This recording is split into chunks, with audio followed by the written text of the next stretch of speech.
everyone, and welcome back. Today, we're diving into a common Excel VBA headache, runtime error 438 when you try to use Application.Transpose. This error can be super frustrating, popping up with the message object doesn't support this property or method, even when you're sure Application.Transpose should work. Don't worry, we're going to break down why this happens and, more importantly, how to fix it with simple, effective solutions.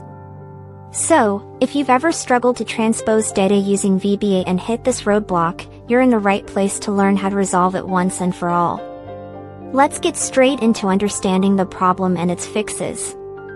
First, the most frequent culprit behind error 438 with Application.Transpose is the size of your array or range. VBA's Application.Transpose function has a hard limit.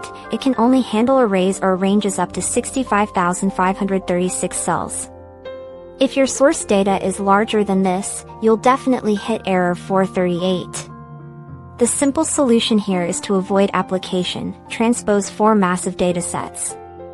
Instead, you can loop through your data cell by cell, or a more efficient method for large ranges is to copy the data to a temporary worksheet, use paste special transpose on that sheet, and then read the transposed data back into your array or target range.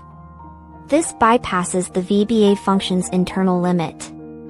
Second, another common cause is trying to transpose a non-contiguous range. Application.Transpose expects a single, solid block of cells. If your range object refers to multiple selected areas, like range A1, C1, E1, it won't work, and error 438 will appear. To fix this, always ensure your source range is a single, contiguous block. If your data is scattered, you'll need to consolidate it into a single range first, perhaps by copying it to a temporary location, before attempting the transpose. Third, the data type or structure of your array can also cause issues. Application.Transpose works best with simple 1D or 2D arrays of basic data types like numbers, strings, or dates.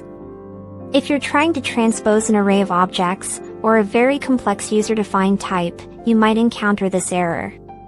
In such cases, you'll need to manually iterate through your array and build the transposed output element by element, ensuring the data types are compatible with the target.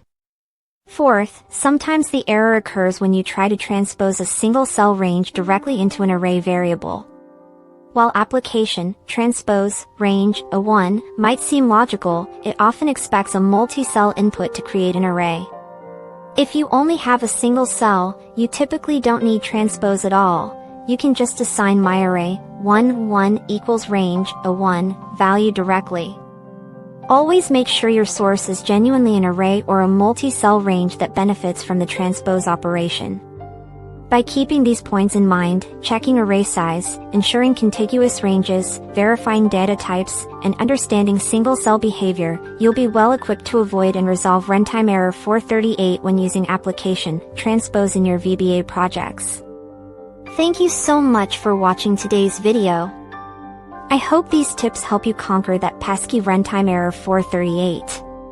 If you found this information useful, please hit that like button, leave a comment below with your own experiences or questions, share this video with anyone who might benefit, and consider subscribing for more helpful Excel VBA tutorials.